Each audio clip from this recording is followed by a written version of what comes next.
ভারতের ১৫তম উপরাষ্ট্রপতি হিসেবে দায়িত্বভার নিলেন চন্দ্রপুরম পুণ্যস্বামী রাধাকৃষ্ণন। শপথ গ্রহণ অনুষ্ঠান ছিল অনাড়ম্বর অথচ ঐতিহাসিক। রাষ্ট্রপতি ভবনের দৃষ্টিনন্দন দালানে যখন রাষ্ট্রপতি দ্রৌপদী মুর্মু শপথ বাক্য পাঠ করাচ্ছিলেন, তখন উপস্থিত ছিলেন প্রধানমন্ত্রী নরেন্দ্র মোদী, কেন্দ্রীয় মন্ত্রিসভা, ত্রিপুরা সহ বিভিন্ন রাজ্যের মুখ্যমন্ত্রী এবং প্রাক্তন উপরাষ্ট্রপতি হামিদ আনসারি ও Venkaiah Naidu. Chandrapuram Ponnuswamy Radhakrishnan, Do swear in the name of God do swear in the name of God that I will bear true faith and allegiance that I will bear true faith and allegiance to the Constitution of India to the Constitution of India as by law established, as by law established, and that I will faithfully discharge the duty and that I will faithfully discharge the duty upon which I am about to enter. upon which I am about to enter. ৯ September অনুষ্ঠিত নির্বাচনে NDA প্রার্থী Radhakrishnan ৪৫২ vote পেয়ে বিরোধী প্রার্থী B সুদর্শন রেড্ডিকে পরাজিত করেন ১৫২ ভোটে। ভোটদানের হার ছিল ৯৮%-এরও বেশি।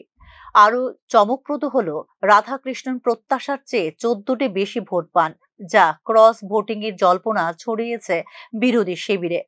তামিলনাড়ুর কোয়েম্বাটুরে সাধারণ পরিবার থেকে উঠে আসা রাধাকৃষ্ণন কেবল রাজনীতিবিদ নন, একজন দক্ষ সংগঠক হিসেবে নিজেকে প্রতিষ্ঠিত করেছেন তিনি। মাত্র ১৬ বছর বয়সে আরএসএস এ যোগ দেন সিপি রাধাকৃষ্ণন। ১৯৭৪ সালে জনসংঘের রাজ্য কার্যনির্বাহী কমিটির সদস্য হওয়ার মধ্য দিয়ে তার যাত্রা শুরু হয় সক্রিয় রাজনীতিতে। ১৯৯৮ ও ১৯৯৯ সালে পরপর দুইবার কোয়েম্বাটুর থেকে বিজেপি সাংসদ নির্বাচিত হন তিনি। প্রথমবারে জেতেন ১.৫ লক্ষাধিক ভোটের বিশাল ব্যবধানে। এক সময় কেন্দ্রীয় মন্ত্রী হওয়ার খুব কাছাকাছি ছিলেন, কিন্তু নামের মিলের কারণে সুযোগ চলে যায় অন্য এক নেতা পন রাধাকৃষ্ণনের হাতে।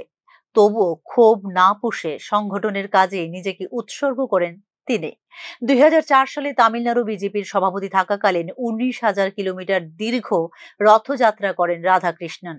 স্লোগান দেন নদী সংযোগ, সন্ত্রাসবাদের অবসান, অভিন্ন দেওয়ানি বিধি বাস্তবায়ন ও মাদক বিরোধী আন্দোলনের পক্ষে। জাতিসংঘ সাধারণ পরিষদে ভারতের প্রতিনিধি দলের অংশ ছিলেন তিনি এবং তাইওয়ানে প্রথম সংসদীয় প্রতিনিধি দলের সদস্য হয়েছিলেন সিপি রাধাকৃষ্ণন। ২০১৬ সালে কয়ার বোর্ডের চেয়ারম্যান হিসেবে তাঁর সময়ে ২,৫৩২ কোটি টাকায় পৌঁছেছিল ভারতের কয়ার রপ্তানি রেকর্ড। ২০২০ থেকে ২০২২ সাল পর্যন্ত বিজেপির কেরালা ইনচার্জ হিসেবেও সাফল্যের ছাপ রেখেছেন সিপি রাধাকৃষ্ণন। উপরাষ্ট্রপতি হিসেবে রাধাকৃষ্ণনের মেয়াদ চলবে ২০৩০ সালের ১১ সেপ্টেম্বর পর্যন্ত। শপথ নেওয়ার পরপরই রাজ্যসভার নেতাদের সঙ্গে বৈঠক করেন তিনি। তার নেতৃত্ব ও সমন্বয়ের দক্ষতা এখন নতুন পরীক্ষার সামনে সংসদের উচ্চকক্ষে। ব্যুরো রিপোর্ট, নিউজ নাও।